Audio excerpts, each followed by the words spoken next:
पिंजरे का पंछी। लेखक डा. उमेश चमोला।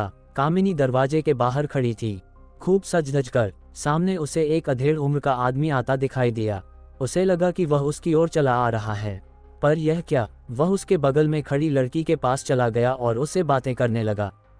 कामिनी सोचने लगी, अब मेरी जवानी ढलने लगी है, शायद इसीलिए लड़के तो दूर अधेड़ भी मेरे पास आने से कतराने लगे हैं। आज भी मैं कुछ कमा नहीं पाए, अब मैं दीदी को क्या जवाब दूंगी। यही हाल रहा तो एक दिन वे मुझे यहाँ से निकाल बाहर करेंगी। इसके बाद कामिनी पुरानी यादों में खो गई। कामिनी के माता पिता गरीब थे। उसकी माँ लोगों के बर्तन साफ करके घर का खर्चा चलाती थी।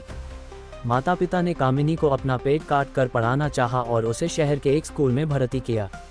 उनका सपना था कि कामिनी भी पढ़ लिख कर समाज में नाम कमाए। एक दिन स्कूल से छुट्टी होने के बाद कामिनी घर आने के लिए ऑटो रिक्शा का इंतजार करने लगी। तभी उसके सामने एक कार आकर रुकी। उस कार से एक अधेड़ आदमी बाहर आया। वह कामिनी से बोला, बेटी यहाँ क्यों खड़ी हो, मुझे घर जाना है, मैं ऑटो रिक्शा का इंतजार कर रही हूँ।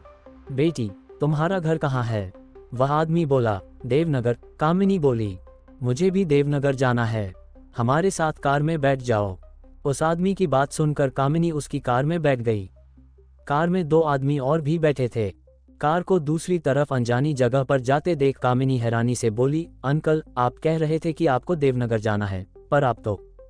बेटी मुझे जरूरी काम याद आ गया, मैं किसी दोस्त से मिलने जा रहा हूँ, तुम्हें ये लोग तुम्हारे घर छोड़ देंगे। कामिनी की बात पूरी होने से पहले ही वह आदमी बोला, भाइयों को दुख न पहुँचे, ये सोचकर उसने अपने बीते दिनों के बारे में कुछ नहीं बताया।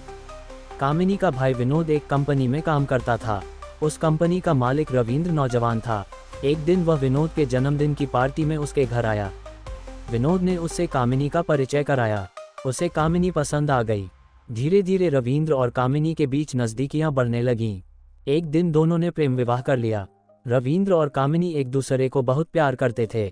शादी के बाद कामिनी रविंद्र के साथ शहर में किराए के मकान में रहने लगी। एक दिन रविंद्र की कंपनी में बैठक चल रही थी। रविंद्र को याद आया कि उसकी जरूरी फाइल तो घर पर ही रह गई है। रविंद्र ने सुपरवाइजर प्रदीप को वह फाइल लेने अपने घर भेज दिया। रविंद्र के घर पहुंचकर प्रदीप ने दरवाजे पर खटखट की। थोड़ी देर बाद कामिनी बाहर आ गई। कामिनी तू यहाँ, तूने मुझे पहचाना? कामिनी को देखकर प्रदीप बोला, नहीं तो। कामिनी बोली, वहाँ मैं तुम्हारे पास कई बार आया करता था, क्या तुझे यहाँ साहब किराए पर लाए हैं? प्रदीप की बात सुनकर कामिनी चुप रही। प्रदीप कामिनी को बाहों में भरने लगा। वह उसे चूमने की कोशिश करने लगा। परे हट जाओ मेरे सामने से, कामिनी चिल्लाए। जानम मैंने तुम्हें कई बार प्यार किया है, आज यहाँ तू और मैं ही तो हैं। मेरी इच्छा पूरी नहीं करोगी? नहीं, तुम्हें मुझसे तमीज से बात करनी चाहिए, मैं तुम्हारे साहब की बीवी हूँ। कामिनी चिल्लाए।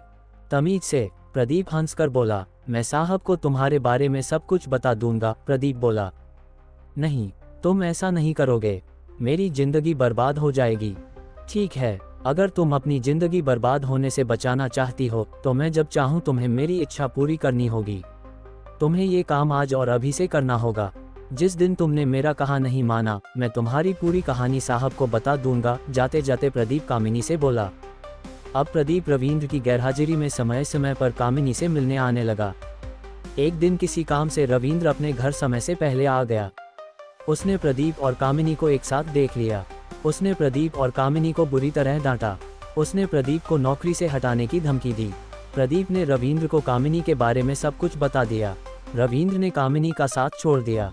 कामिनी के बारे में जब उसके भाइयों को पता चला तो उन्होंने भी उसे अपने साथ रखने से मना कर दिया। कामिनी के पास फिर उसी दुनिया में लौटने के सिवा कोई रास्ता नहीं रह गया था। कामिनी आज भी कुछ कमाया या नहीं?